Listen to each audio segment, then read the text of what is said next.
Andina Podcast, información confiable. Bienvenidos, soy Camila Yulón, periodista de la agencia Andina. Eduardo Reategui es un científico peruano que hoy destaca en los Estados Unidos por desarrollar una tecnología capaz de detectar de manera temprana el cáncer de pulmón con solo una muestra de sangre del paciente. Actualmente se desempeña como docente e investigador en la Universidad Estatal de Ohio, donde lidera investigaciones relacionadas no solo al cáncer, sino también a enfermedades infecciosas y al sistema inmunológico. Su pasión por la ciencia y las matemáticas nació en su natal Chachapoyas, cuando estaba en el colegio. Por eso, al terminar la secundaria, no dudó en viajar hasta Lima para estudiar ingeniería mecánica en la Universidad Nacional de Ingeniería. Su esfuerzo y dedicación le permitieron egresar con honores y encontrar mejores oportunidades en el extranjero. En este nuevo episodio de Andina Podcast, Eduardo Reategui nos cuenta sus inicios en el campo científico y profundiza en la investigación contra el cáncer que viene trabajando en los Estados Unidos junto a otras mentes brillantes.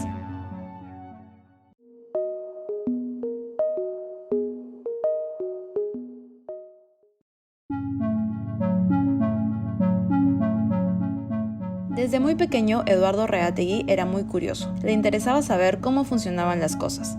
Además, era muy bueno en matemáticas. Por eso, al terminar el colegio, ya tenía decidido estudiar ingeniería. A los 16 años dejó su natal Chachapoyas para postular a una de las universidades más exigentes del Perú, la Universidad Nacional de Ingeniería. Logró ingresar y fue el inicio de un camino dedicado a la ciencia.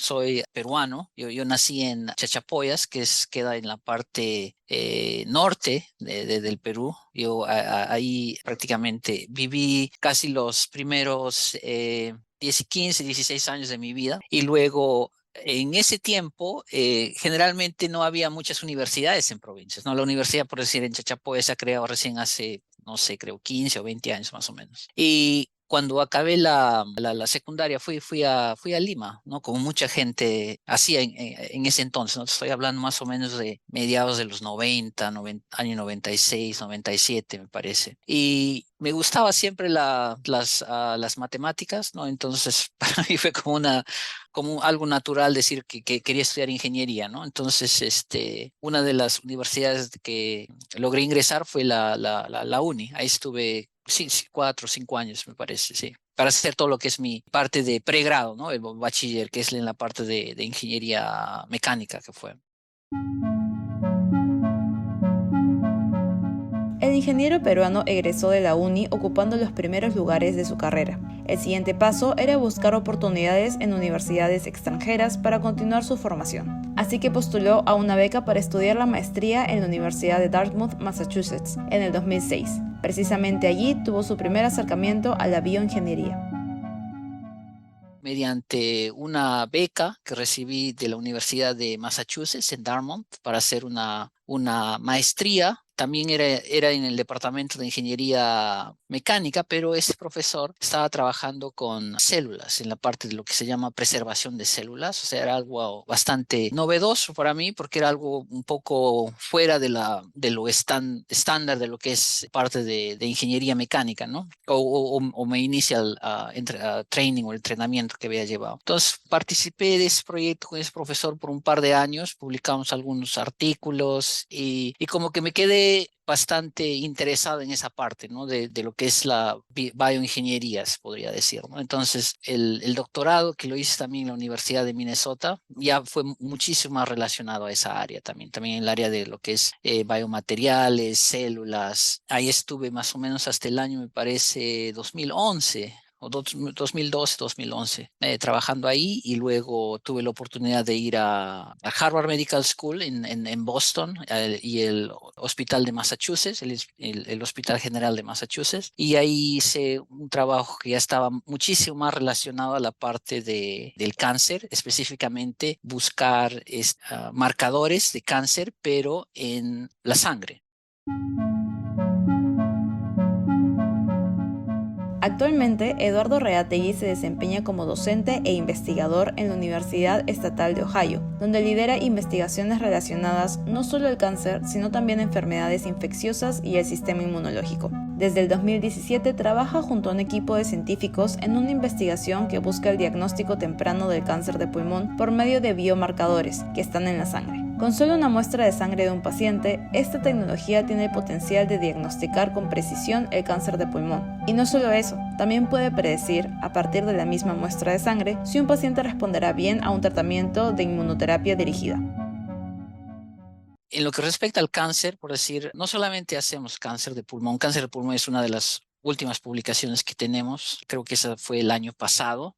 Por decir, este año tenemos dos sobre lo que es el cáncer de cerebro o glioblastoma, otro es por pancreatic cáncer. Pero en sí, ¿cuál es la tecnología que usamos? Como te mencioné, hace más o menos, digamos, 8, 9 años, cuando estaba en Harvard Medical School, empecé a trabajar con un profesor que buscaba que su método para detectar el cáncer o tecnología para detectar el cáncer era buscando esas células cancerígenas en circulación en la sangre. Por decir, cuando un tumor, digamos, es muy pequeñito, digamos que empieza los vasos sanguíneos a conectarse y ese tumor empieza a crecer, ¿no? Entonces llega un momento en que ese tumor empieza a dejar salir ciertas células cancerígenas en circulación. Entonces estas células en la sangre van a distintas partes del cuerpo, ¿no? Y esa es una forma como, digamos, en algunos casos vemos lo que es la metástasis del cáncer, ¿no? O sea, ¿por qué? Por decir, una persona que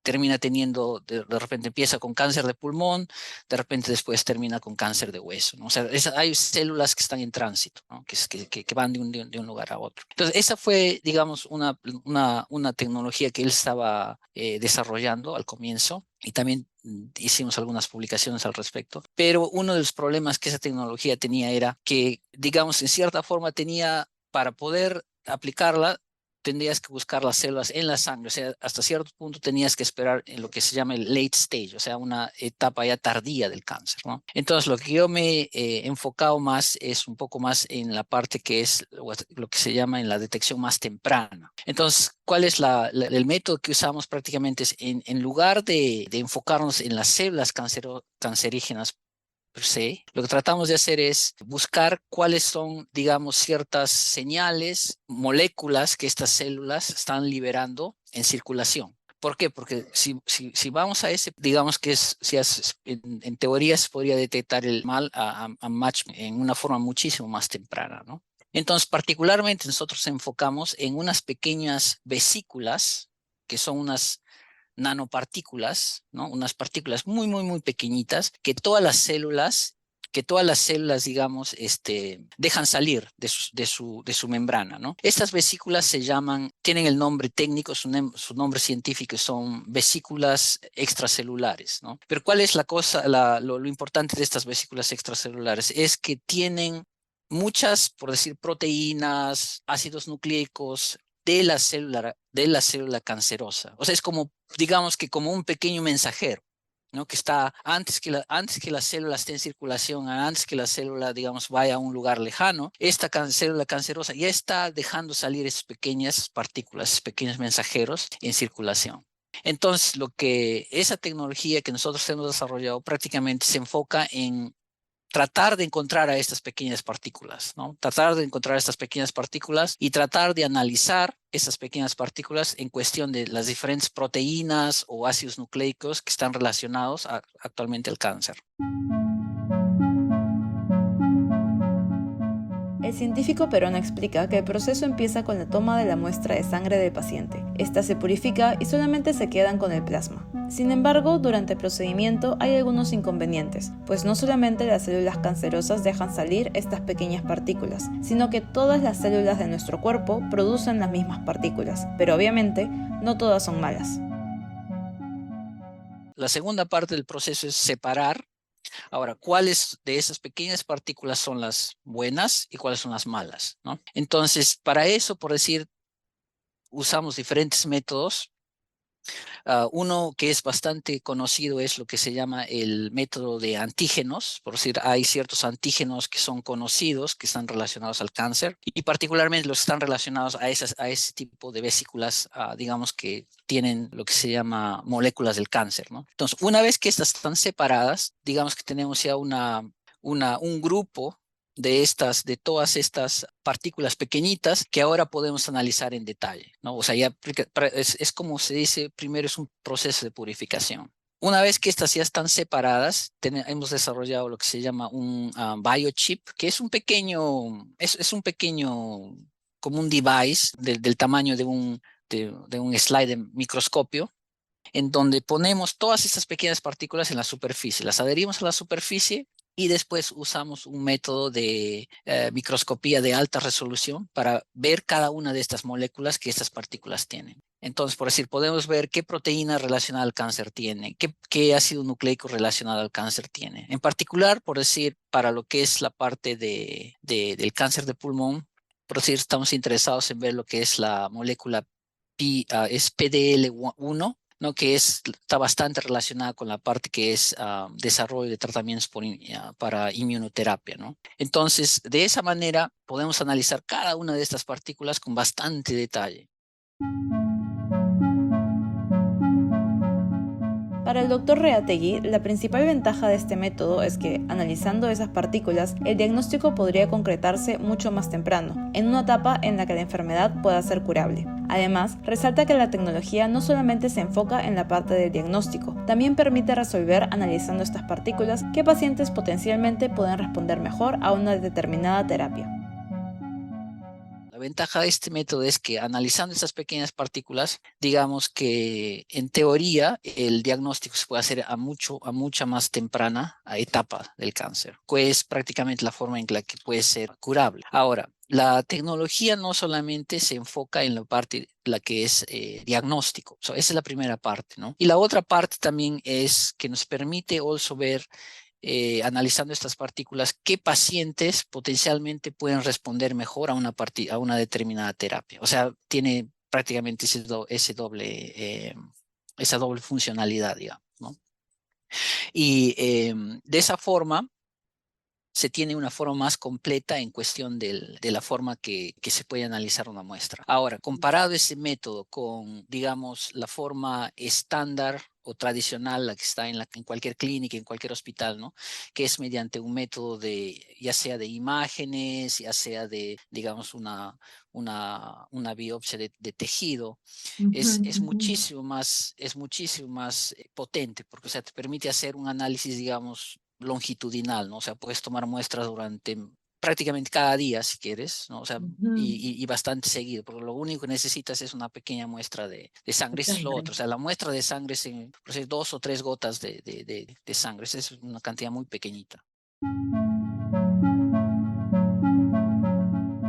Los investigadores están trabajando en mejorar la tecnología, lo que aumentaría la precisión y permitiría más mediciones simultáneas. Las primeras validaciones se hicieron con 57 pacientes de la Escuela de Medicina de la Universidad de Ohio. Sin embargo, el verdadero poder de esta tecnología reside en su flexibilidad, es decir, sus componentes se pueden intercambiar para reconocer cualquier número de moléculas marcadoras de otras enfermedades y afecciones.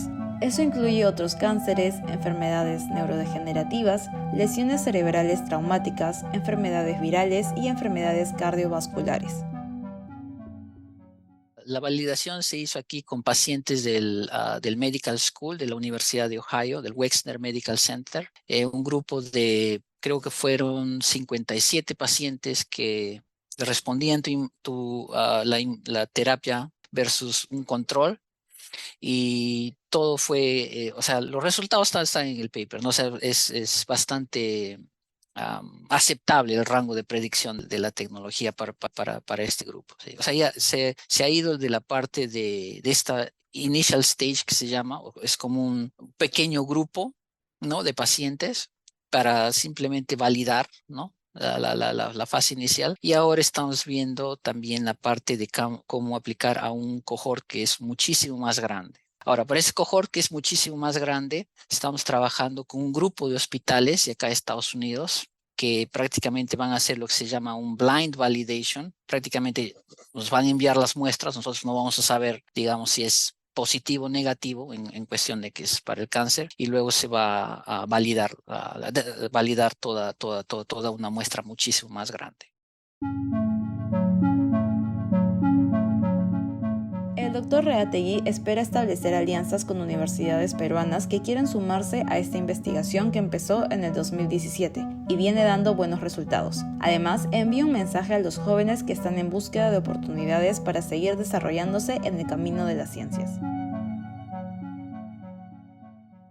A los jóvenes decirles que siempre luchen por las cosas que les gusta. Si les gusta la ciencia, hay maneras de salir adelante. Yo no soy una persona nada especial, o sea, una persona común y corriente, pero con bastante, digamos, dedicación. He podido, digamos, hacer lo que realmente me gusta y así.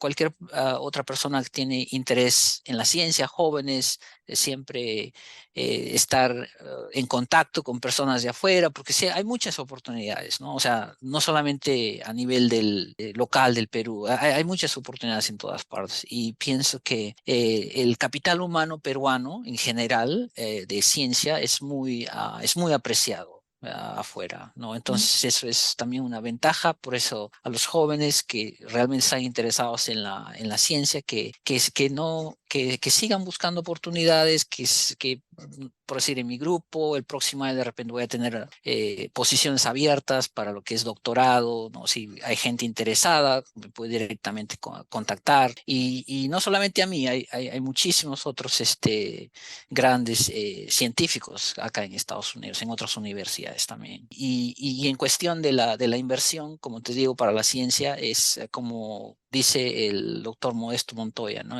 Sin ciencia no hay futuro. Realmente el Perú necesita seguir invirtiendo en lo que es ciencia y tecnología. Está por el camino correcto, me parece, y ojalá que más gente también se interese por este tipo de temas, ¿no?